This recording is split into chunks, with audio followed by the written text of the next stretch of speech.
Tulsi Gabbard is the director of national intelligence. All right, Tulsi, if you have foreign nationals saying, if you enforce the law, we're going to burn down your city, is that like a hostage crisis? They are very clearly undermining the rule of law from the point that they entered our country illegally. And when we look at the dynamics that led us to this moment, Jesse, it all actually makes sense. This didn't come up out of nowhere. We had 4 years under the Biden administration of open borders that was very intentional by the Democrats. They thought it would help them politically. But there were vested interests as well in the cartels who profited heavily from human trafficking and drug trafficking, and who see the American people in our country as a new consumer base for their illicit trafficking. But all of this undermining of the rule of law, these open borders, is what leads to these riots that are happening in cities across the country. I found it interesting in your earlier clip, Jesse, about hearing Gavin Newsom talk about democracy and, this is democracy, and the hypocrisy of what is happening here. First Amendment says, yes, we each have a right to peacefully protest, but also under the Biden administration, they were the ones who were censoring free speech, who were trying to tell us what we were allowed to say and where and what topics, and who were targeting American citizens for exercising our fundamental constitutional rights. The bottom line is they don't care about the American people. They don't even care about the people that they're claiming to protest for. So many of them are paid protesters. This thing is being orchestrated, obviously, in many ways. And ultimately, President Trump is the one who took action to keep the American people safe and try to bring peace back to the streets that these rioters are destroying. What can you tell us about the orchestration, the financing, and is Gavin, either whether he knows it or not, actually siding with the cartels here?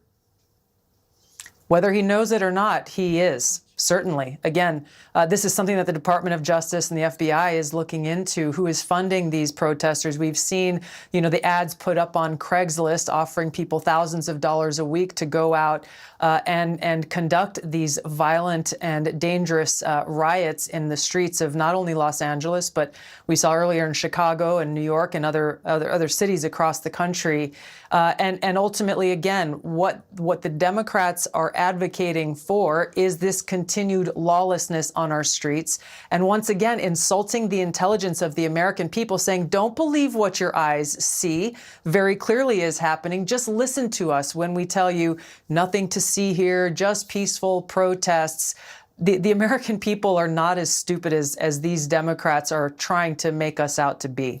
Yeah, Trump got shot in the head, and he almost got hit a second time because a lot of people in this country hated him. They thought he was a dangerous dictator. If you have the politicians on the other side calling this man a dictator, and you have people, elected officials, calling ICE the Gestapo, what kind of environment does that create? It creates a very dangerous one that we're seeing play out in the streets today. President Trump continues to get threats on his life because of those who are characterizing him in this way, and those who refuse to acknowledge the reality of how important it is to uphold the rule of law. We heard them talk about upholding the rule of law in all of their criticisms of Donald Trump.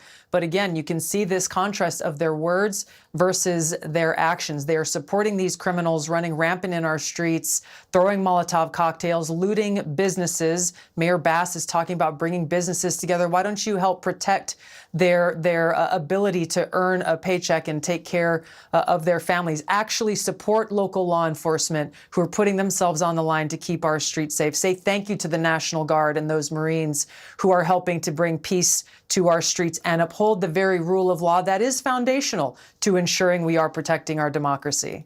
Tulsi, that's such a good point. And she made the same mistake during the LA fires. She let the fires burn, yes, and then she asked everybody to come in and help. Did the same thing in LA. Let it get out of hand and then ask everybody to come bail her out. We got to stop the bailouts. It's got to stop. Tulsi Gabbard, thank you so much for joining Jesse Waters Primetime.